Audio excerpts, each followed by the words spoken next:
So Free Comic Book Day happened. I don't really give two shits about free comics. They're basically just, you know, advertisements for the main series. Not too much of substance here. But I did want to get this My Hero one just because I think it's just really cool having, you know, a chapter of My Hero just printed in these, you know, massive pages here. Honestly, this isn't the best chapter they could have shown off, but I still think it's pretty cool. What isn't cool, though, is how they decided to make half of this volume a fucking Ruby preview. Okay, get this disgusting garbage out of my my free comic. Thankfully, though, they canceled out that bullshit. I picked up the Riverdale comic. If you guys don't know Riverdale, it's probably the best show ever made. And we're not afraid. See, there's only one of you, but we are Legion. We're called the Red Circle. Yeah, I just got this for the meme. Riverdale's a complete piece of shit.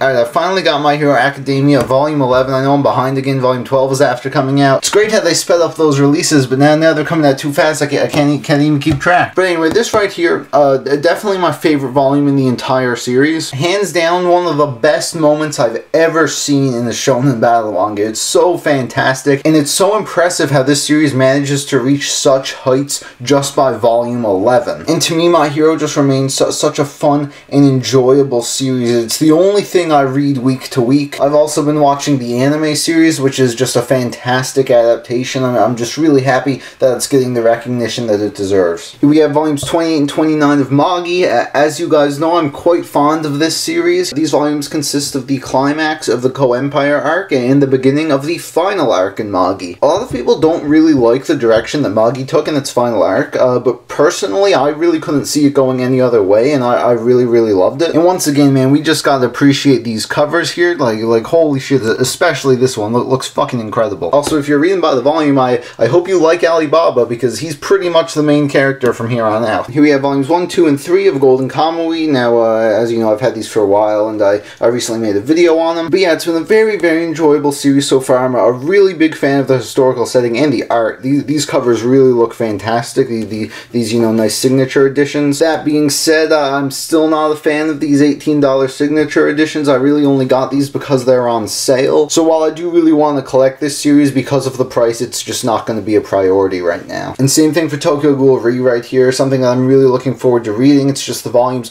they're so nice, but they're so expensive. I do hear the series is coming to an end soon, so I'm excited for that, and then I may finally jump into Re. Apollo Gray, bless his soul, says that this is the best manga of all time, so you know I'm 100% going to hold him to that. If it wasn't for the fans, this would probably be my top 5. So I enjoy me some video games. They're a big part of my life. We're adding a new segment now. Every pickups video, I'm going to be showing off any new games that I picked up as well. So it's the first time doing it. I'm just going to show off every game I've picked up this year so far. So first up we have Ni no Kuni 2, Revenant Kingdom. In my opinion, that this game isn't anywhere close to the quality of Ni no Kuni 1. The story here is a lot weaker, and the combat is way less challenging than I would usually like. That being said, it's fun as shit. Okay, just a game I can kick back, relax, do a bunch of side quests, have some fun combat. The building your kingdom and managing it part, it's so much fun. If you play JRPGs for, you know, the story and you know, challenging combat, I wouldn't recommend this. I'd recommend checking out the first Ni no Kuni game. But if you want like a fun, stress-free RPG that you can kick back, relax, and play, I'd really recommend Revenant Kingdom. Here we have my second favorite game this year about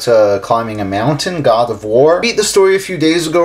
Really fantastic stuff. It does have a few minor problems that keep me back from saying it's better than the originals, but I would definitely put it on par with those games, and I absolutely cannot wait to see what they're going to do with the sequel in 2 to 5 years. And last for the games, I picked up Bloodborne. Yes, I still have yet to play Bloodborne. I think it's been out for like 4 years now or something. Many people consider this to be one of the best PS4 games, and it looks right up my alley, so I can't wait to jump into it after I get the platinums for Ni no Kuni and God of War. Y'all know what it is. It's story time. If you remember a few months ago, of course, I went to my local comic book store. I found a shitload of Phoenix for super cheap in the bargain bin. Well, of course, it was Free Comic Book Day. We went down to the store, get some free comics to see what was on the go. Now, as you know, most comic book stores also have sales going on. My store does 25% off all normal things, but you know, on the bargain bins, all the cheap shit, they do even better sales. So we went pretty late in the day, and I figured, you know, if there's anything good in the bargain bins, it's probably already already going to be gone. I probably missed my chance to, you know, get super lucky again. I don't know. I don't get it, guys. I really don't get it. Who the fuck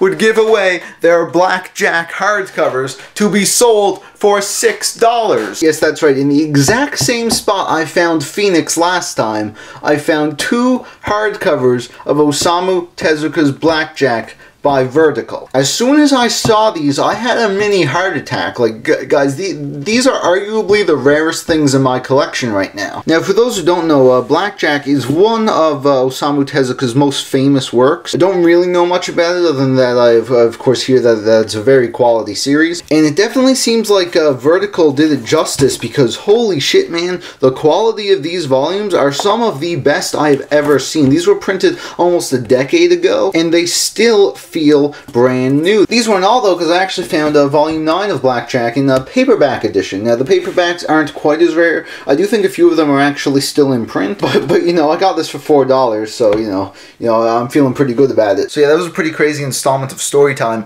But what if I told you that that it wasn't over yet? Because I also found Buddha hardcovers.